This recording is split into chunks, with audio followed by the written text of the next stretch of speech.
जय जगन्नाथ। ओम नीलाचल निवासाय निताय परमात्मने बलभद्र सुभद्राभ्याम जगन्नाथाय ते नमः। जय जगन्नाथ। महाप्रभु जगन्नाथ होउछंती ओडिया जातिर आराध्य ठाकुर। जन्मरो मृत्यु पर्यंत महाप्रभु श्री जगन्नाथ को साक्षी रखी ओडिया समस्त पर्वपर्वाणी समस्त जानी यात्रा एवं जीवनर समस्त मुहूर्त आरंभ करिथाए जगन्नाथ को आगरे रखी। कारण जेतबळे लक्ष्य राजार मौड़मणि गजपति वीरकर्णाटकेश्वर पुरुषोत्तम देव देखिथिले कौन ना कांची राजजेमा एवं तांकर मन बड़ी थिला कांची राजजेमा को विवाह करिबा पाई। तो तांकर दूत हाथ रे खबर पठेले कांची राजा पाखकू जे कांची राजा तांकर झील को मते प्रदान करंतु। कांची राजा जेतबळे शुणिले से रागरे जर्जरित हो गले एवं गईले कहिले से कौन कहिले ना गोटे चांडाल को मोर झील को केबे हेले विवाह देवी नाही।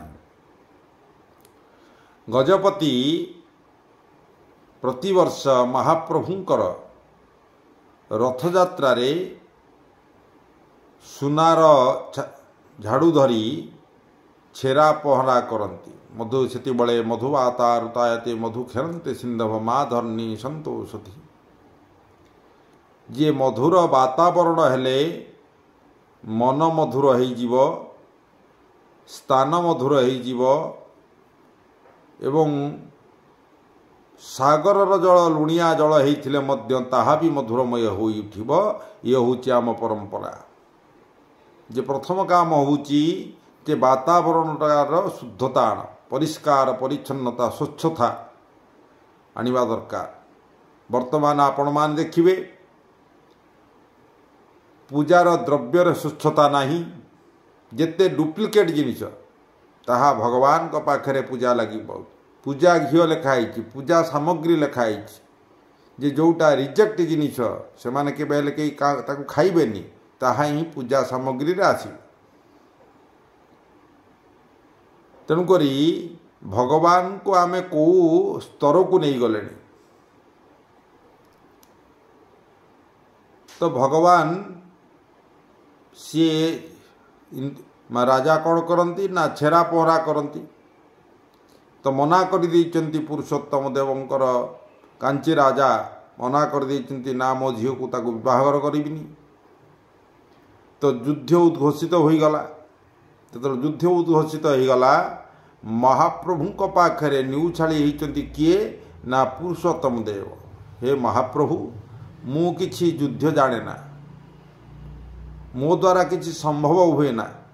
जड़े क्षत्रिय जड़े राजा से युद्धर विशारद किंतु से युद्धर विशारद होई मध्य से महाप्रभु पाखरे न्यूछाड़ी होउचंती प्रभु मु युद्ध जाने ना।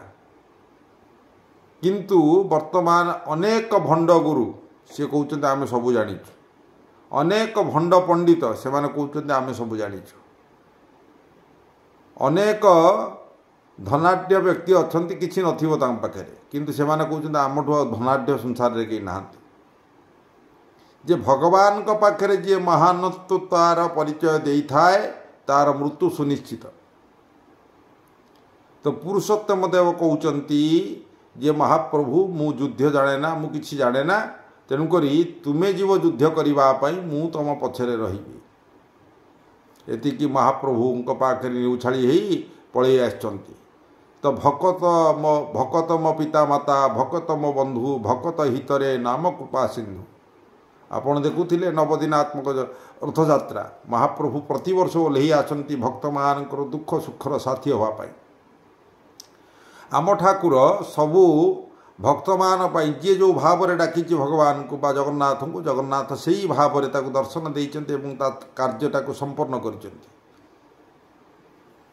भाव में जितेबाला पुरुषोत्तम एमतीका कहले भगवान भी चिंता कले पुरुषोत्तम देवों आम कि कालिया बलिया कला धला घोड़ा चढ़ी बाहरी पड़े युद्ध करने आगरे कालिया बलिया जाऊँच बाटर शोष होपण देखिए इतिहास अच्छी आमर यहाँ मिछ कथा नुहे यह इतिहास माणिकपाटना अच्छी आपण चिलिका अनैति दूर से माणिकपाटना अच्छी माणिक गौडुणी दही देइछि एवं भगवान को पैसा जो मागिछि भगवान कहते मो पाखे पैसा ना जो रत्न भंडार बर्तमान खोला गला तो से रत्न भंडार से मुदी पिंधि से मुदीटी को देइछन्ति काहाकू ना माणिक गौडुणी से मुदी नहीं एवं परवर्ती मुहूर्त में पुरुषोत्तम देव को दर्शे पुरुषोत्तम देव कहते ये हूँ महाप्रभुंकर मुदी एवं आश्चर्य हूँ जो भगवान मत दर्शन देना तते दर्शन देदे तेणुक तोर ये आज ये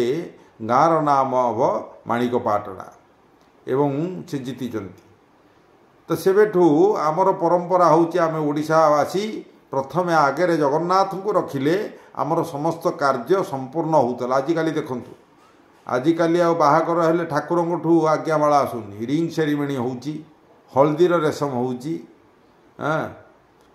आउ महाप्रभु का आज्ञामाला आसुनी तेणुक आपड़ देखिए बहुत मसे होपर डिभोर्स पिला हो न ये जो विभिन्न प्रकार असुविधा अघटन घटन घटुची कौन पाई जे आम महाप्रभु को साक्षी रखुने महाप्रभुंकर निर्देशित पथरे जाऊने नयन पथगामी आमर नयन पथर आउ से गामी नाहंती आम नयन पथगामी पाश्चात्य सभ्यता हाँ तेणुक आम असुविधार सम्मुखीन होचे तो भगवान जीति पद्मावती को विवाह करचंती पद्मावती एवं आमर जो गोविंद भंज तारिणी माँ को एठू श्रीमंदिर नहीं घटगाँ स्थापन करिसेंती विभिन्न कथा तो आम ओडिया परंपरा यही रहिबा दरकार जे आमे जगन्नाथ को आगे रखी समस्त कार्य संपन्न करवा दरकार जो दिन ओडिया जगन्नाथ को भूली जाइए जगन्नाथ को आगे रखिनी विभ्रांतिकर व्यक्ति को गुरु बोली मानिछि एवं विभ्रांतिकरण व्यक्तिकर दिशारे से पथगामी होइछि से दिन से असुविधारे पड़ी कारण अरे ओडिशा रे ही धान चाष हो पार प्रबल परिमाण रे जदिओ अंगूर चाष होउछि आजिकल किछि किछि जगार सबु जगार हो पार सेउ चाष हो पार कारण ओडिशार पाणीपवन रे भल धान हो पार से भाव में आपण माने ओडिशा रे रहुचंती जगन्नाथ कहिले ओडिशा को बुझाए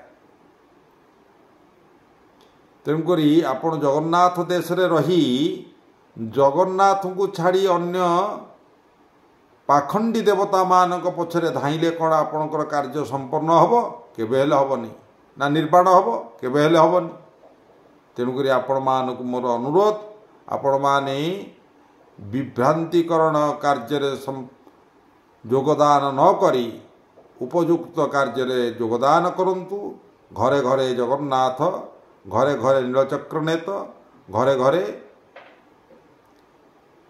भागवत को नहीं पहुँचातु आपणकर कार्य संपन्न हो। जय जगन्नाथ।